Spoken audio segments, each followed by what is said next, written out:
मेरे साथ इस वक्त बंगाल बीजेपी अध्यक्ष दिलीप घोष जुड़ रहे हैं। मैं सीधे दिलीप घोष पर जा रही हूं। दिलीप जी इस वक्त जो बहुत बहुत स्वागत है आपका महाभारत में। जो कार्रवाई आज सीबीआई ने की है उस पर ममता बनर्जी का सीधा आरोप है कि चुनाव में हार के बाद आप राजनीति कर रहे हैं, उनके नेताओं की गिरफ्तारी करवा रहे हैं। चुनाव को पहले कुछ लोगों को नोटिस आई थी सीबीआई का मिलने के लिए। उसमें बोला गया चुनाव को देख करके और हमको रोकने का प्रयास हो रहा है, सीबीआई को अच्छी लगती है। प्रश्न वो नहीं है, प्रश्न तो ये होता है सीबीआई को लेकर के। हमारे वरिष्ठ नेता, आज देश के प्रधानमंत्री, गृह मंत्री जब गुजरात सरकार में थे, उनके साथ क्या सुलूक हुआ था? उनके साथ भी सीबीआई का इस प्रकार सुलूक था और केस को गुजरात से मुंबई हाईकोर्ट में ले जाया गया था। घंटों तक सुनवाई हुई थी, हमने सब झेला, लेकिन कानून के माध्यम से लड़ाई करके बेकसूर होकर निकला। हमने रास्ता में नहीं उतरे, ईटा पत्थर नहीं मारा, सीबीआई दफ्तर में जाकर बैठ के जम के वहां लोगों को उकसाया नहीं है, ना तो अव्यवस्था निर्माण किया।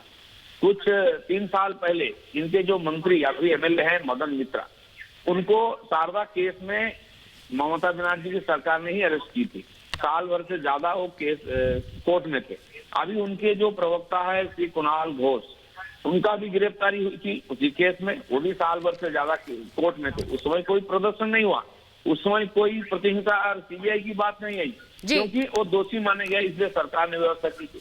जब राज्य सरकार ने गिरफ्तार कर लिया तो कोई दोष नहीं, सीबीआई उसी कानून में उसी केस में उनको गिरफ्तार किया। तो ये बीजेपी का साजिश है, राजनीति है, इस प्रकार बातें किया जा रहा है। राज्य के जो गृह मंत्री है, मुख्यमंत्री खुद, जिनको कानून व्यवस्था संभालना चाहिए, अभी यहाँ लॉकडाउन है, डिजास्टर मैनेजमेंट कानून लगा हुआ है, उसके बीच में हजारों लोगों का जमावड़ा, कानून हाथ में लेना, गाड़ियों को चलाना और तोड़फोड़, आगजनी तक और पथराव हुआ है।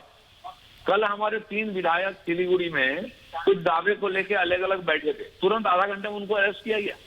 बंगाल में अभी भी हिंसा उपरांत जो चुनाव उपरांत हिंसा हो रही है, उसके आधार पर महिलाओं की अत्याचार हो रही है, उसके विरोध में हमारी महिला मोर्चा ने प्रदर्शन करने गई गांधी स्टैच्यू के पास, तुरंत उनको उठा के ले जाया गया। और आज पुलिस कहीं पर नहीं है, कोई कानून व्यवस्था नहीं है, अलग अलग पार्टी के लिए अलग अलग कानून है। दिलीप जी, मुख्यमंत्री कानून हाथ में ले लिए। जी दिलीप जी आपने जो सवाल उठाए हैं, मैं उन सवालों को मैं टीएमसी प्रवक्ता से पूछूंगी, लेकिन मुझे आपसे पूछना यह है कि वो ममता बनर्जी सीधे कह रही है कि उन नेताओं का क्या जो टीएमसी में थे अब बीजेपी में चले गए, उन पर भी तो आरोप है। शुभेंदु अधिकारी का वो नाम लेती है, मुकुल रॉय का वो नाम लेती है, कहती है बीजेपी में जाने से क्या सारे पाप धुल गए? 5 साल से एक केस चल रही है। केस सुप्रीम कोर्ट का आदेश पर सीबीआई का इंक्वायरी हो रही है और जिन जिनको नाम आया सबको उन्होंने बुलाया, पूछताछ किया। जिन नेताओं की नाम हो रही है, इन सारे लोग जाके सीबीआई को मिल गए, उत्तर दे के आए बातों की और कागजात भी दे के आए। लेकिन जिन नेताओं ने अरेस्ट हुए, इनको भी कई बार नोटिस भेजा गया, जिन्होंने गए नहीं, इनकार किया। तो मुझे लगता है कि आज पूछताछ के लिए उनको बुलाया गया और फिर अरेस्ट भी किया गया। तो कानून से किसी को छूट नहीं है। अरे मामला कानून का है, सुप्रीम कोर्ट का है, सीबीआई का है, और जो इंक्वायरी हो रही है उसी का आधार पर पूछताछ और गिरफ्तारी हो रही है। इसमें राजनीति, पार्टी, सरकार कहां से आ गई?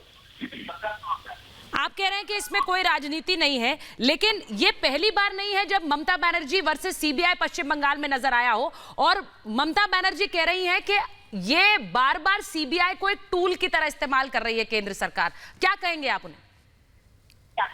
जितने भ्रष्टाचारी लोग उनके साथ हैं, उनको बचाने में ममता बनर्जी लगी हुई है। कुछ 2 साल पहले उनके एक बड़े ऑफिसर, जिनका ऊपर इस मामलों का, शारदा मामला का जो एसआईटी गठन हुई थी उसका जिम्मेदारी था, उन्होंने मामला को पेचीदा बनाया। उनको पूछताछ के लिए सीबीआई कई बार बुलाई, नहीं आए तो संडे को उनके घर गए थे सीबीआई ऑफिसर, उनके पूछताछ के लिए 12 ऑफिसर गए। पूछताछ तो छोड़िए, वो पहुंचने से पहले पुलिस पहुंच गई और ऑफिसरों को गिरफ्तार करके थाना ले गए और ममता बनर्जी तुरंत उनके घर पहुंच गए जाकर के, पता नहीं क्या छुपा हुआ था वहां। और बाद में फिर जाकर उन्होंने प्रदर्शन की और यहाँ जाके धरना दी इसके खिलाफ, सीबीआई के खिलाफ, सारे अफसरों को लेकर के, और इन लोगों को थाने से फिर कराया गया। ये है सीबीआई के खिलाफ कराई जाती है, जो दागी लोग हैं उनको बचाने में लग जाती है। और आज उनके जो नेता, दागी नेता है, उनको बचाने में खुद गई हुआ। 6 घंटा दफ्तर में बैठी थी, क्यों? अराजकता बनाने के लिए। दिलीप जी, जिस तरह से पश्चिम बंगाल में सरकार बनने के बाद ममता बनर्जी कह रही है अगर आपने मंत्रियों को अरेस्ट किया, उसमें 2 मंत्री हैं, टीएमसी के नेता हैं, ना तो स्पीकर को सूचित किया गया और ना ही किसी तरह से मुख्यमंत्री दफ्तर को बताया गया, ये प्रोटोकॉल के खिलाफ है। ऐसे कैसे काम किया जा सकता है? नहीं, इसके लिए वो अदालत में जाए ना। काम तो अदालत के आदेश पर हो रहा है, खुला है दरवाजा। इनको अदालत पर भरोसा नहीं, सुप्रीम कोर्ट, हाई कोर्ट पर भरोसा नहीं, संविधान पर भरोसा नहीं, गवर्नर पर भरोसा नहीं, इलेक्शन कमीशन पर भरोसा नहीं है, यहाँ तक संसद पर भी भरोसा नहीं है। संसद में कानून पारित होता है उनके एमपी के सामने, उनके एमपी यहाँ के खड़े होकर बोलते हैं ये तो हम नहीं मानेंगे, उसका विरोध करेंगे। वो ऐसे एक पार्टी है जिस पार्टी के अंदर लोकतंत्र नहीं है, ना कोई व्यवस्था को मानते हैं। खुद ममता बनर्जी हमेशा जाके यहाँ एक निर्माण करती है, जगह जगह इनकी करैक्टर है, इनकी राजनीति है। अब आज वही कर रही है, जब सीबीआई के हाथ में फंस गए उनके नेता, आज वो तरह के रास्ते में लोगों को उत्साह करके व्यवस्था। जी दिलीप जी, बहुत बहुत धन्यवाद हमसे बात करने के लिए, क्योंकि